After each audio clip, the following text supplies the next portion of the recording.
Leyes de Kirchhoff, circuito en serie.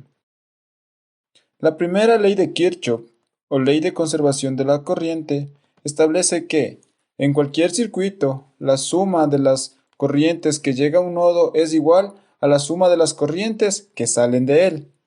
Por ejemplo, en un toma corriente, la corriente entra a la carga por un conductor llamado de fase. La corriente hace funcionar la carga o el equipo y sale por el conductor que se llama neutro. Es decir, la corriente que entra a un punto es la misma que sale de él. En un molino, la corriente de agua los hace funcionar y sigue su camino. La corriente se conserva. En un contacto con dos equipos conectados, la corriente que llega por la fase llega al nodo y se divide en dos caminos. La energía entra por las fases de los equipos y la corriente regresa por el nodo de cada uno de ellos. Entonces se dice, la corriente que sale de un punto es la suma de las corrientes que regresan a él, ya sea en un contacto o una carga. Segunda ley de Kirchhoff es la ley de conservación de las tensiones. En un circuito cerrado, la suma de las tensiones de las cargas es igual a la tensión de la fuente. Por ejemplo, en un circuito como este, la tensión de la fuente se reparte entre el microondas y el tostador. La suma de estos es el voltaje de la fuente. Entonces, si las tensiones se reparten en los equipos, estos ya no funcionan adecuadamente, de acuerdo a la segunda ley de Kirchhoff. Esto da paso a lo que es un circuito en serie, que es cuando los elementos están unidos uno tras otro por un solo punto o un solo conductor. Esa es la característica principal de un circuito en serie.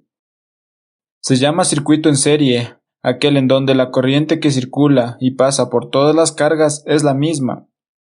La corriente tiene un solo camino por el cual circular, cumpliendo así con la primera ley. Asimismo, la suma de las tensiones en cada resistencia es la tensión de la fuente, cumpliendo con la segunda ley. Supongamos que tenemos un circuito en serie con fuente de 120 volts y 3 resistencias, una de 15 ohms y 2 de 10 ohms.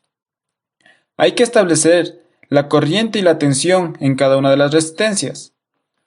Para ello, debemos convertir este circuito en un equivalente que representa el comportamiento de todo el circuito.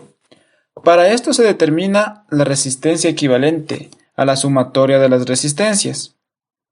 En este caso, las resistencias son 10, 15 y 10, lo que da igual a 35 ohms, lo que representa la resistencia del circuito original. Con esto podemos determinar la corriente que circula por el circuito utilizando la ley de Ohm, que nos dice la corriente es igual a la tensión dividida para la resistencia, es decir, 120 para 35, que nos da 3.42 amperes. Quiere decir que, por cada una de las resistencias, circula 3.42 amperes. Ahora la tensión, ¿cómo se comporta?